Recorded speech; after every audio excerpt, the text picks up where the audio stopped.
अस्सलाम वालेकुम मेरे किसान भाइयों, आपको जदीद एग्री फार्मिंग में खुश आमदीद। अगर आपने हमारे चैनल जदीद एग्री फार्मिंग को सब्सक्राइब नहीं किया तो इसको ज़रूर सब्सक्राइब कर लें, ताकि जब भी नई वीडियो आए आपके स्क्रीन पर उसका नोटिस शो हो सके। तो आज हम डिस्कस करते हैं कि बहारिया मकई में जो बीज हमने लगाना है उसके ऊपर जहर कौन सा लगाना है। आज का हमारा टॉपिक कि बहारिया मकई में जो बीज इस्तेमाल करते हैं उसके ऊपर हमने जहर कौन सा लगाना है। अब हम देखते हैं कि बहारिया मकई में बीज पर कौन से मसाइल होते हैं, कौन से मसाइल दरपेश होते हैं बहारिया मकई के बीज के हवाले से। तो उसके जो मसाइल हैं, दो अहम मसाइल हैं। सबसे पहले कि बीज का उगाव काफ़ी दिन लगाता है। दूसरा, इसके ऊपर शूट फ्लाई का हमला होता है। ये दो मसाइल हैं जिसके ऊपर आज हम डिस्कस करेंगे कि हमने बीज के ऊपर जो जहर लगाना है उस क्यों लगाना है। यही दो वजूहात की बिना पर हम जहर लगाते हैं। एक तो उगाव काफ़ी देर के बाद होता है और दूसरे नंबर पर उगाव के फ़ौरन बाद इसके ऊपर शूट फ्लाई का हमला होता है। आइए आप सबसे पहले डिस्कस कर लेते हैं कि इनकी वजूहात क्या हैं। और सबसे पहले कि बहारिया मकई का बीज देर से निकलता है ज़मीन से, उसकी वजूहात यही हैं क्योंकि जब हम बहारिया मकई काश्त करते हैं तो उस वक़्त टेम्परेचर बहुत कम होता है, कम दर्जा हरारत होता है, सर्दियों का मौसम होता है। इसी वजह से उगाव काफ़ी दिन लगाता है। उगाव जो है वो 12 से 15 दिन के बाद बीज से पौधा बाहर निकलता है। तो इस वजह से क्योंकि 12 से 15 दिन लग जाते हैं, देर से बीज से बाहर पौधा आता है, तो उसकी वजह से बीज ज़मीन में ज़्यादा देर रहने की वजह से शदीद ज़मीन के अंदर जो नमी होती है उसके ऊपर बीज के ऊपर फंगस आ जाता है। क्योंकि नमी होती है ज़मीन के अंदर, सर्दियों का मौसम है और ज़्यादा दिन ज़मीन के अंदर रहने की वजह से बीज को फंगस लग जाती है। दर्जा हरारत कम होने की वजह से इसको फंगस लग जाती है।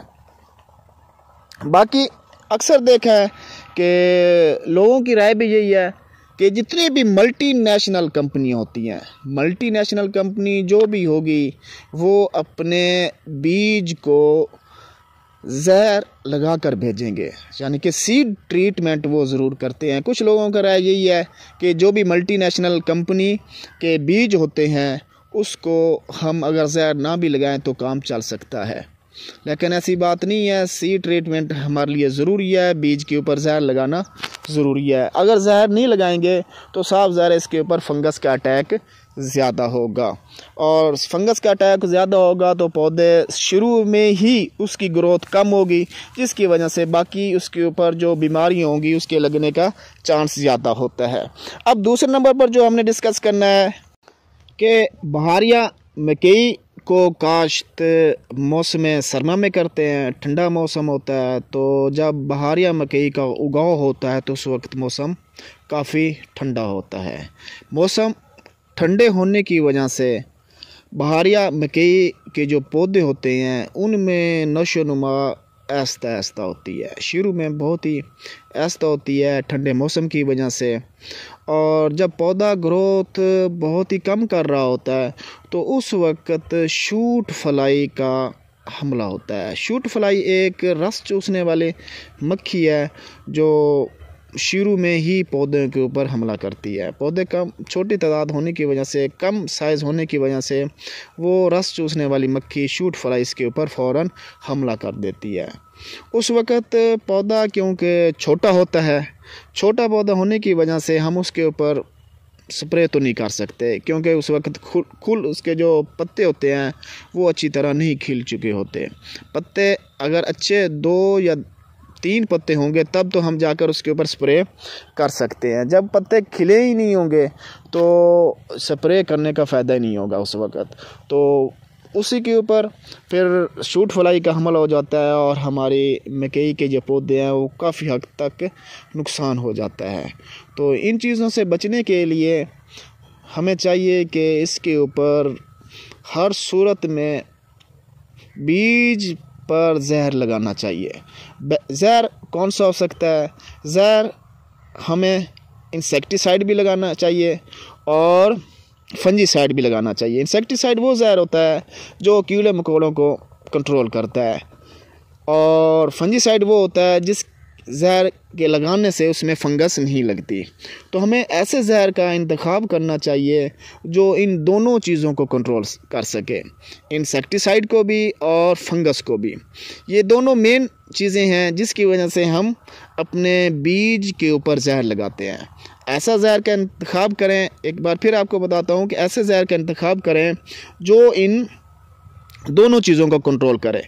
जहर लगाने का मकसद हमारा अगर पूरा नहीं होता, कोई हम ऐसी कंपनियां या ऐसे जहर इस्तेमाल कर लेते हैं जिसमें इन चीज़ों को वो कंट्रोल नहीं कर सकता, तो हमारा जहर लगाने का जो मकसद है वो भी पूरा नहीं होता। यही है, कोशिश करें ऐसा जहर हो जो अच्छा हो। एक कंपनी जो ज़्यादा बेहतरीन है उसका हमने खुद कई बार ट्रायल किया है, अच्छा रिज़ल्ट आता है, वो बैर की है और उसमें जो जहर है बैर वालों का ह्यूम्ब्रे है। आजकल ह्यूम्ब्रे एक्सेल के नाम से आ रहा है, बहुत अच्छा जहर है। उसमें 2 जहरों का मजमूआ होता है जो दोनों चीज़ों को कंट्रोल करता है, फंगस को भी और दूसरे जो कीड़े वगैरह उनको भी कंट्रोल करता है। और तीसरे नंबर पर सिंजेंटा का, वो भी बेहतरीन जहर है, बहुत अच्छा है। ये दोनों जहर थोड़े से कॉस्टली पड़ जाते हैं, लेकिन हमारी जो मकई है उस जो पौधे नए निकलते हैं उसको वो बहुत ही ज़्यादा महफूज रखता है।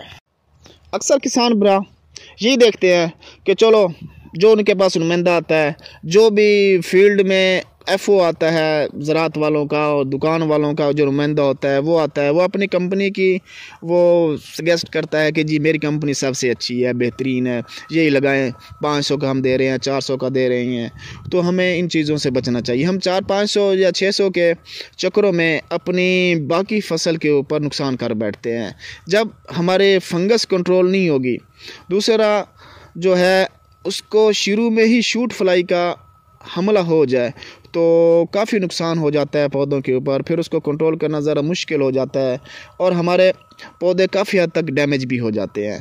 तो वही जो शुरू में हम 500-600 का बचत करते हैं, तो हमें शुरू में ही अच्छी जहर का इंतखाब कर लेना चाहिए। जो अच्छी कंपनी हैं जो बेहतरीन जहर देती हैं वही इस्तेमाल कर लें, तो हमारा बाद का जो टेंशन है वो भी ख़त्म हो जाती है और पौधे भी अच्छे हो जाते हैं।